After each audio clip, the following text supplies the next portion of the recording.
YouTube? It's Asia back with another video. So I put together a little list. I got my handy dandy clipboard, and I'm just going to give some of the main reasons I feel like clients of mine have not came back, or why clients may not be coming back to you. So starting with your social media pages or your newsletter or whatever it is that you use to connect to your clients or your customers, you're not being consistent enough. I'm not going to get into what it means to be consistent. I actually have a video about how to be more consistent on Instagram if you want to go check that out. But basically, I'm just saying it's no good to ghost and then spam and then ghost and spam. Your customers or clients want to see you show up on the regular. They want to know when they're going to be hearing from you, and this just builds trust with your ideal client. Next, you may not be taking very good pictures or videos of your work, or you may not be making very good content. So you definitely want to be making sure that you have an iPhone.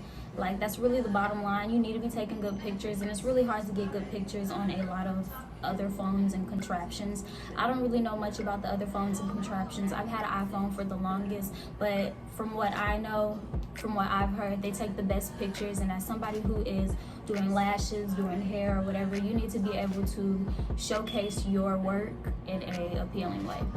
Same thing with your content. When you're making like informational posts or graphics or anything like that, you want to make sure they look really good. They're symmetrical, they're clear, they're well worded. And if you're not really good at making content like that, maybe hire somebody to do it for you.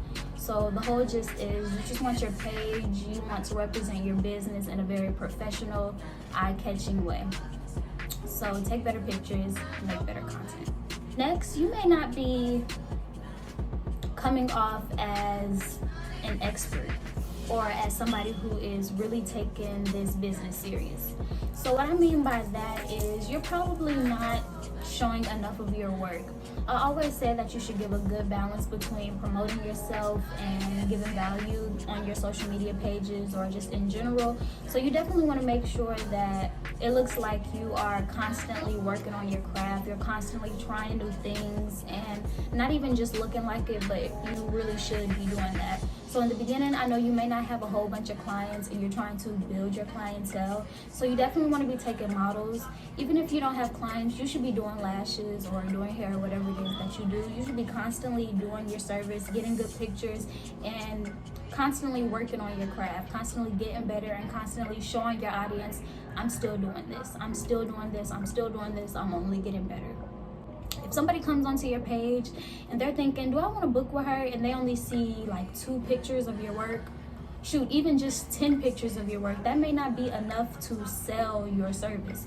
So you definitely may want to have some type of highlights in your like how Instagram has highlights, Facebook has highlights.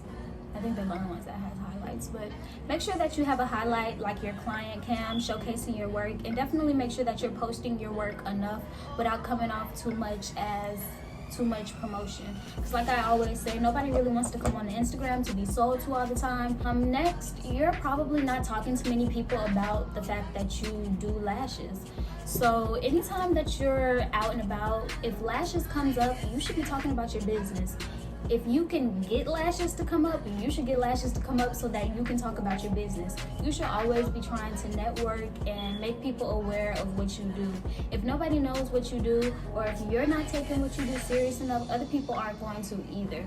I hear a lot of times that like your friends or your family may not shop with you or book with you or whatnot, but honestly, you may not be presenting yourself correctly for them. Just because they are your friend or their family, they may take their lashes really serious, they may take their hair really serious, and they really care about where they're putting their money and what they're going to get out of it. So regardless of if you're their friend or their family member, you need to show them that you mean business. And this goes for strangers too. If you let people know that you mean business, they see that you're serious about what you do, they're going to be more inclined to come and book with you. And this kind of rolls over to my next tip, which is going to be word of mouth. You always want to make sure that when people have anything to say about your business, it's always good things. So just There are so many reasons why somebody will bring you up in a room, but you just want to make sure that you're doing your absolute best. You're giving the best service that you can possible. You're giving an experience, so that way when they go out and they're out with their friends and their family, their associates, or even when strangers ask them about who did their lashes or whatever, they're inclined to suggest you and tell them, oh yes, I loved my service, I love my lashes, it was a great appointment, and so on. So you just want to make it to where people don't have bad things to say about your business, because bad word of mouth is the quickest way to have clients not coming to you or not coming back to you, or whatever the case may be. Another reason why you may not be getting clients is because you're not properly applying and isolating the lashes. So a lot of beginners, when they start off doing lashes, they're just excited to get some hair on the eye. It can be challenging, it can be tedious, and I definitely understand that, but skipping out on isolation and proper placement is going to lose you out on so much money. You will be so geeked to finally get a client, and then you half-ass it, rush through it, or whatever the case may be, and you're wondering why they're not coming back. It's because their lashes were hurting, they were stuck together. Like real OG lash girls know what proper fans are supposed to look like. They know that they're not supposed to feel their lashes on their face. They know that nothing should be poking them, things like that. So you may not be getting clients because you're not properly doing what you should be doing. And you should not be playing with anybody's eyes like that. It's a super sensitive part of the body, obviously. So you want to make sure that you are doing everything that you can to make sure that they're well taken care of. When your client leaves from their appointment with irritated eyes, they're not going to have anything good about you to say. They're not going to want to come back to you. They're not going to want to tag you. They're going to be done with you. So it's not just about getting the client. It's also about keeping the client. And keeping the client that turns into loyals, those are the people who are going to vouch for you the hardest and bring in more and more clients for you. So next, you may not have very good retention. So if you do not have good retention, I'm sorry to say, but you are also not going to be gaining many clients. This also goes back to word of mouth, what people say about your business. If they feel like their lashes have only lasted a week, one, they're not coming back to you, and they're gonna tell other people like, yeah, I paid such and such and it didn't even last a week. And honestly, lash extensions cost way too much for them to not last. I can understand completely why somebody would be upset that their lashes did not last. So if you do not have good retention, you need to be working on what it is that is preventing you from having good retention.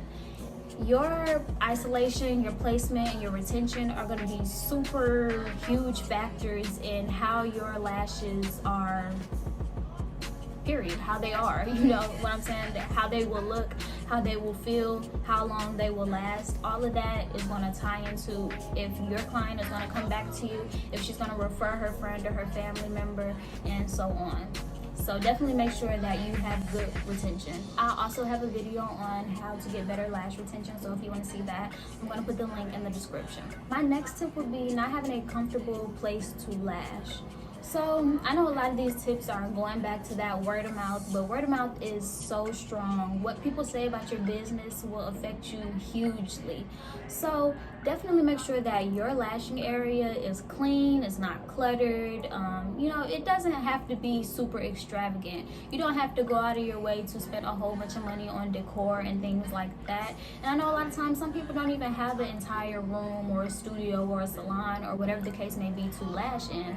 So you may just have a lash bed in your living room, in your bedroom, whatever the case may be, and we all start somewhere. I started with my lash bed in my bedroom, so I definitely understand that. But at the end of the day, when my clients came, my room was clean, it wasn't cluttered, it smelled good, I had music going, I wasn't,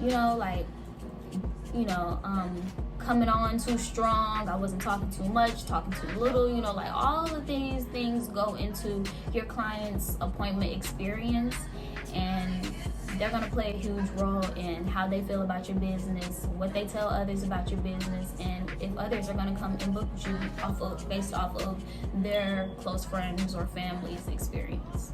So I would like to say that I know a lot of these tips kind of piggybacked on maybe a client coming back to you, but that's just because your clients that come to you are going to be the people that are setting your next clients up. So when you start to see that traction in your business, it's because you've been taking a few clients that are talking about you. They're telling people about you, they're tagging you, and they're really representing for your business.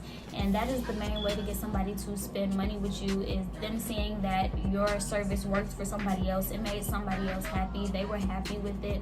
And if you cannot do that for one client, they're going to assume that you're not going to be able to do that for them. So bringing clients in to return, getting clients to come in the first place, definitely want to make sure that you are just doing the best that you can and doing things the correct way. So that's going to be the end of this video. If it gave you some type of value, if I gave you some tips that you maybe haven't thought of before, please go ahead and like this video so YouTube will show it to others and others can check it out and level up their lash business as well. I make videos on how to level up your business as a lash tech, as an online store owner. So if that's what you're into, please go ahead and subscribe to me and come back and see me again.